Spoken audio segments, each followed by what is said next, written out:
And then if you notice when I was highlighting earlier, this is we are having a green highlighting box and a blue highlighting box. They are both done with the mouse and they all have their different uses. Let's say, for example, let me draw a box. For example, let me draw a box. Let's say this is a box, right? And let me draw a circle also. Let the circle be in between like this. Okay. And also let me draw a line coming here like this. So now I just drew a random object, for example, just to explain the uses of this blue highlighting box and the green highlighting box. To draw the blue highlighting box, just left click on your mouse once and release your hand and then drag your mouse. And to right click and to draw the green highlighting box, the same method but this time around to the left. Just click on your mouse once and drag it to the left. It will create the green highlighting box. Now the difference between the two is that, let's assume for example I want to select only the circle now without it affecting the box and the line, and I want to do that using the green highlighting box. What I just need to do is to come to any part of the circle here, any part of it, and just make a green highlighting on it. It will select the whole circle. But if I want to use the blue highlighting box now, I will have to cover the whole I'll have to cover the whole circle itself, not just any part of the circle, the whole circle. Because if I should select any part of the circle just like I did with the green highlighting box, it will not highlight it. I will have to cover the whole circle itself, something like this, by doing like this before the circle can be selected. So definitely is indicating that I want to select only the circle specifically. That's why I'm highlighting only the circle. Now let's assume I want to select only the line, which I don't think is possible, selecting only the line without it affecting the rest of the shapes. I don't think it's possible using the blue, like blue highlighting box, because it will definitely affect the rest of the shape. So in that case, it's advisable to just use the green highlighting box by just selecting it at any part, be it the bottom here, the top, or the middle. You only select it. That's just the main difference between the two, right? And then once we come here, which is the orbit, that's basically when you are doing your 3D. Once you select it, you can be able to orbit your 3D drawing around. Maybe you want to take your front view, the side view, the back, the roof and everything. You can just come here and then once you click on it, you'll be able to rotate more or less like rotating in an isometric manner. Rotate your drawing, and instead of coming here to do that, you can just press down shift on your keyboard and then press down the scroll button of your mouse, like as if maybe you want to pan. By pressing down, then you'll be able to rotate it easily, like just like that. And then once you come here, we are having our view cube, which indicates for us where the direction of our drawing, which is the north, which this upper part here is the north, this is the west, the east here, and the south. Though it will come into use majorly or basically when you are doing your 3D, you use it very well. Yeah, it will come into use then. But doing when you are doing your 2D, I don't think you basically need it, but just for the knowledge. Now it's showing us the top pane or the top section of our drawing now. Since we are dealing with 2D, we only be having our top section. We can't be having this. Now is assuming maybe we are taking it to our 3D version. Now is now in an isometric manner. So we can just come here, click on it. It will take us to the front. Once you click here, the right, the back, and everything. But it will have no use since we are dealing with 2D drawing. The something have no use. The VCube has no use. It will come into play when we are doing our 3D basically. So you get to enjoy it more. Now let's move on to setting our units, and then limits. And before going there, sorry, before going there, apart from these tools which you can just pick easily to work with, I will, there are some shortcuts that are created also to make your work faster and easier. One thing about AutoCAD is, or maybe any design drawing, is making your work faster and easier in an efficient manner. So maybe when a client give you a work and you are giving a deadline, at least it will be kind of easier for you to meet up with the deadline. So there are some, not even some, there are a lot of shortcut tools, shortcut command that can be used also by just typing a letter on your keyboard and then enter to give you the command you need, instead of you looking for them here or selecting them here also. So let me just display that. Okay, let me just see if I can get that here, which is this. Okay, this is it. So these are the command tools here. The command tools we are having here, the command name and the shortcut key. We are having up to I think 62. There are more than that, but these are just part of some of them. We have the line. Instead of you picking the line tool, you can just come here and type L on your keyboard and enter.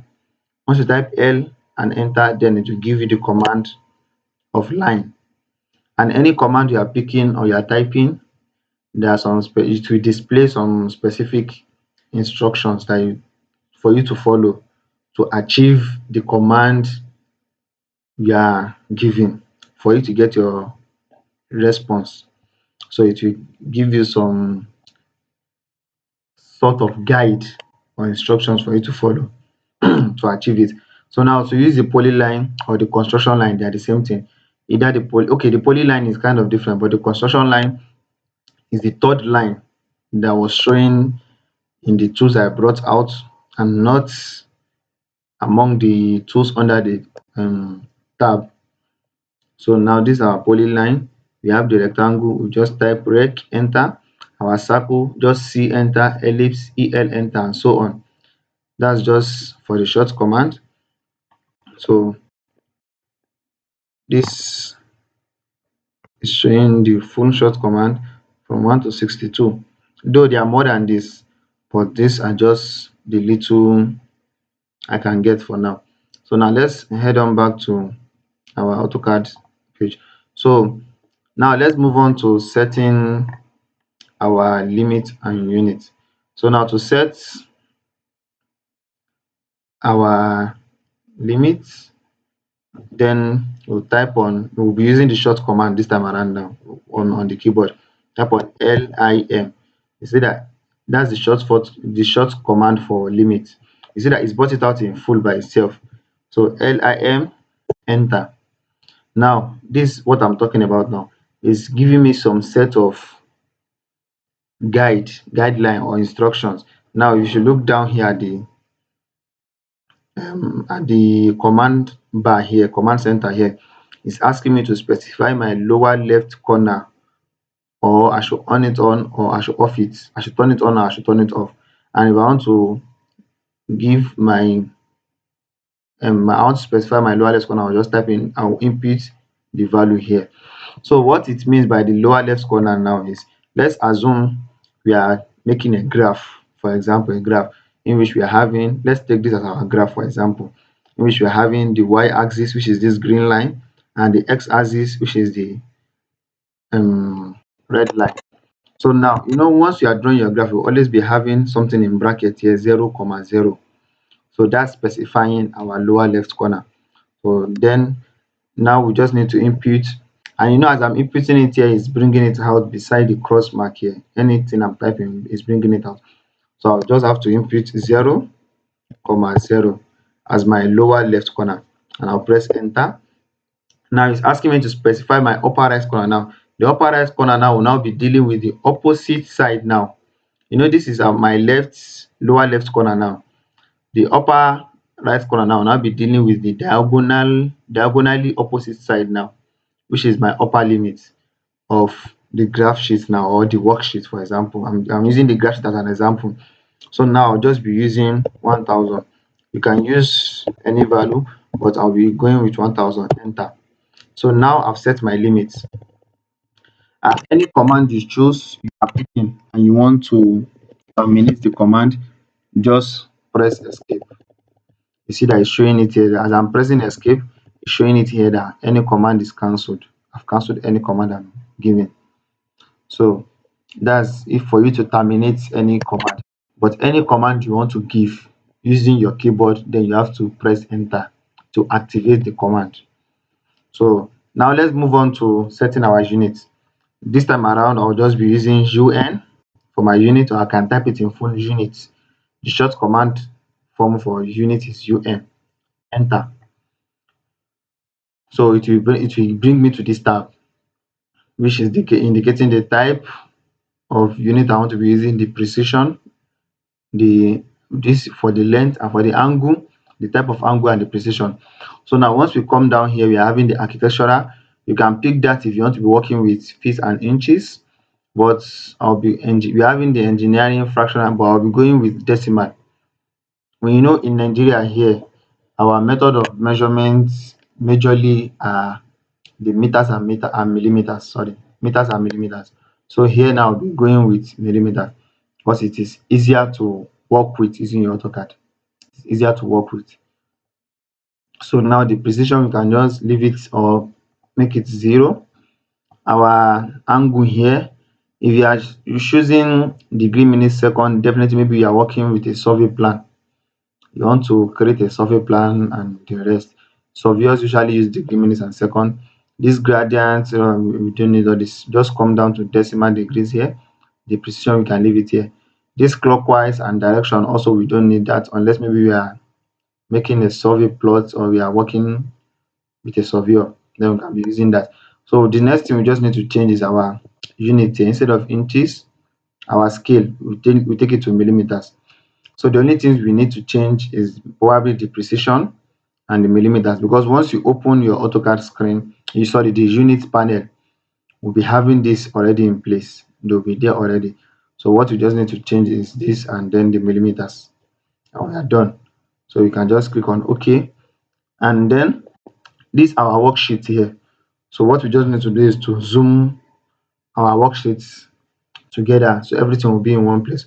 And to do that, just click on the short command for zoom, which is Z, enter, and then it's asking us to specify corner of window, extend or enter a scale factor.